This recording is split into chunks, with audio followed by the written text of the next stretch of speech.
رضی اللہ تعالیٰ عنہ کے رائے کے مطابق فیصلہ ہوا جس کا تذکرہ 10ویں پارے کے اندر ہے۔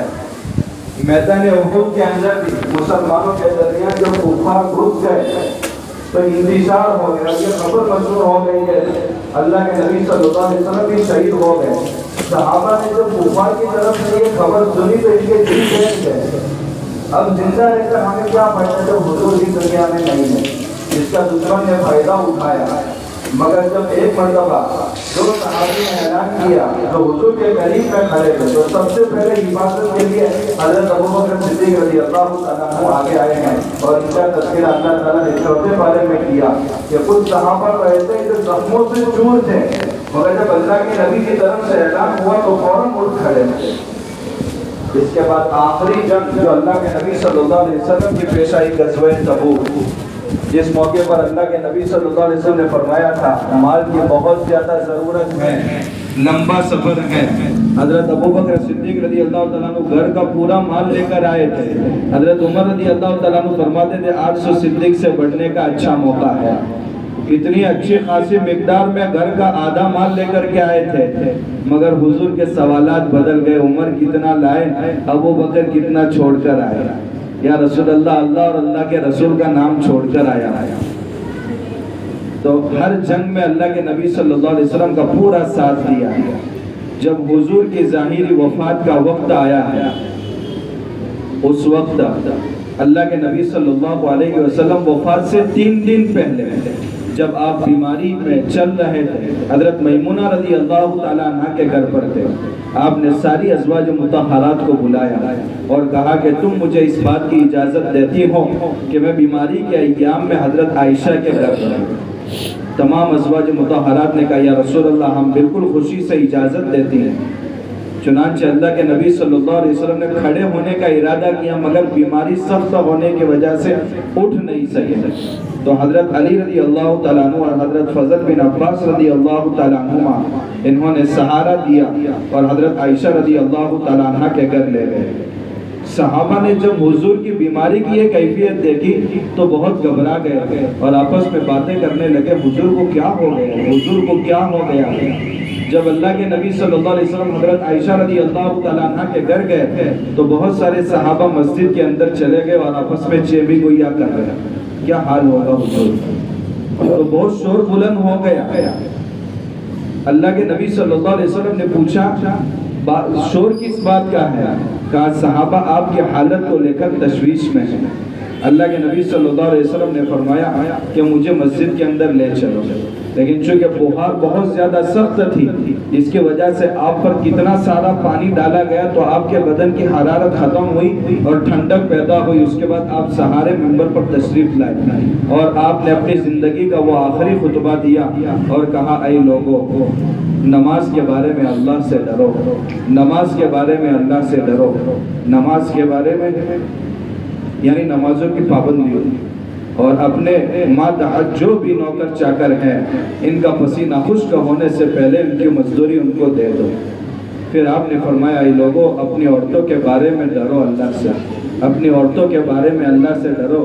میں دنیا سے جاتے ہوئے عورتوں کے ساتھ بھلائی کرنے کی وصیت کر کے جاتا ہوں۔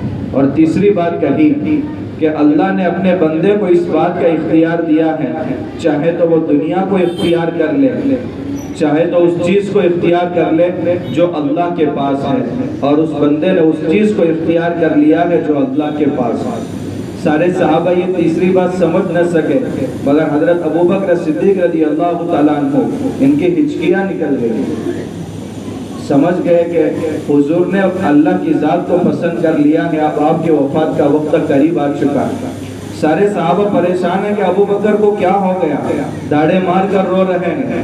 اللہ کے نبی صلی اللہ علیہ وسلم نے فرمایا لوگوں، ابوبکر کو ان کے حال پر چھوڑ دو، جتنے بھی تم میں سے لوگ میرا تعاون کرنے والے ہیں ہر ایک بندے کا بدلہ میں نے دے دیا سوائے ابوبکر کے، میں ان کا بدلہ اللہ کی ذات پر چھوڑ دیتا ہوں، کل قیامت کے دن میں اللہ تعالیٰ ان کو بدلہ دیں گے۔ اللہ کے نبی صلی اللہ علیہ وسلم معمولی ناگواری حضرت ابوبکر کے بارے میں برداشت نہیں کرتے تھے۔ ایک مرتبہ حضرت عمر رضی اللہ تعالیٰ عنہ کی آواز ذرا بلند ہو گئی، آپ فوراً ناراض ہو گئے۔ ایک غیر بدری صحابی حضرت ابو بکر صدیق رضی اللہ تعالیٰ عنہ سے آگے چل رہے تھے. آپ نے فرمایا ایسے شخص سے آگے چل رہے جو تم سے بہتر ہیں پسند نہیں کرتے تھے. آپ جب بہت زیادہ بیمار رہنے لگے تو آپ نے کہا عائشہ اپنے ابا کو حکم دو کہ نماز پڑھائے. کہا یا رسول اللہ آپ میرے ابا کو نہ کہیں، وہ آپ کی جگہ پر ٹھہرنے کی طاقت نہیں رکھتے. بار بار آپ کسی سے جب افاقہ ہوتا تھا تو یہی فرماتے تھے. خیر اللہ کے نبی صلی اللہ علیہ وسلم حضرت عائشہ رضی اللہ تعالیٰ عنہ کے گود میں ہیں. جب مسجد سے واپس آ رہے تھے تو محمد بن ابی بکر کے ہاتھ میں مسواک دیکھے. آپ صلی اللہ علیہ وسلم نے لینے کا ارادہ کیا مگر طاقت نہیں. حضرت عائشہ رضی اللہ تعالیٰ عنہ سمجھ گئی چونکہ محمد بن ابی بکر ان کے بھائی تھے تو ان کے ہاتھ میں سے لیا اور مسواک کو اپنے زبان مبارک سے تر کر کے اللہ کے نبی صلی اللہ علیہ وسلم کے دانتوں میں کھلال کیا اور کہا اللہ نے مجھے کتنی بڑی فضیلت دی ہے کہ آخر وقت میں حضور کے پیٹ کے اندر کوئی چیز گئی ہے تو میرا لعاب گیا. پھر دیکھا تو اللہ کے نبی صلی اللہ علیہ وسلم کا سر آہستہ آہستہ بوجھل ہونے لگا اور ران پر آپ کی پیشانی گر گئی جب آپ کہہ رہے تھے لا الہ الا اللہ. موت کی بہت زیادہ سختی ہے. اللہم الرفیق الاعلی یہ کہہ کر اللہ کے نبی صلی اللہ علیہ وسلم نے گردن رکھ. حضرت عائشہ رضی اللہ تعالیٰ عنہ بوجھل قدموں سے مسجد کے قریب گئی اور کہا کہ حضور کا وصال ہو. حضرت عثمان رضی اللہ تعالیٰ عنہ جہاں کھڑے تھے اسی جگہ ان کا دل بیٹھ گیا، بچے کی طرح بلبلانے لگے تھے. اور حضرت عمر رضی اللہ تعالیٰ عنہ نے تو تلوار میان سے نکال دی تھی اور کہا حضور موسیٰ علیہ السلام کی طرح اللہ کے پاس ملنے کے لیے گئے ہیں، ان قریب واپس آ جائیں گے. خبردار اگر کسی نے یہ کہا کہ حضور کا وصال ہو گیا تو میں گردن اڑا دوں گا. حضرت ابو بکر صدیق رضی اللہ تعالیٰ عنہ صبح احوال معلوم کر کے کہ آج حضور کی طبیعت بہت اچھی ہے. قریب ایک بستی میں جہاں ان کی دوسری اہلیہ تھی وہاں ملنے کے لیے گئے. جب ان کو پتا چلا فوراً آئے، اللہ کے نبی صلی اللہ علیہ وسلم کے حجرے میں داخل ہوئے اور آپ کے چہرے انور سے چادر ہٹائی اور آپ کے پیشانی پر بوسہ دیا اور کہا واہ نبی یا واہ حبیبہ واہ خلیلہ، تم نے پاکیزہ حالت میں زندگی گزر اور پاکیزگی کے ساتھ اللہ کے پاس پہنچ گئے.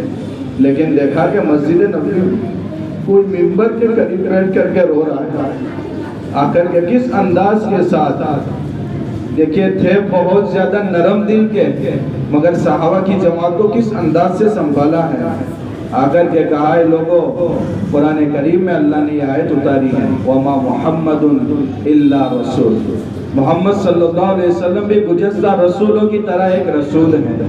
قد خلت من قبلہ الرسل، ان سے پہلے بھی بہت سارے رسول دنیا میں آئے اور اللہ کو پیارے ہو گئے. جو محمد کی عبادت کرتا تھا وہ سن لے کہ ان لوگوں کا خدا انتقال کر چکا ہے اور جو خدا کی عبادت کرنے والے تھے ان کا خدا ہمیشہ زندہ رہے. صحابہ فرماتے تھے قرآن کی اس آیت کی طرف ہماری نظر پہلی مرتبہ گئی کہ یہ اللہ کے نبی کی وفات کے تعلق سے آیت اتری ہے. لیکن اللہ کے نبی صلی اللہ علیہ وسلم کی صحبت کی برکت کی وجہ سے حضرت ابو بکر صدیق رضی اللہ تعالیٰ عنہ نے کس شاندار انداز میں خطبہ دیا اور وہ خطبہ دے کر کے پورے صحابہ کی جماعت کو سنبھالا.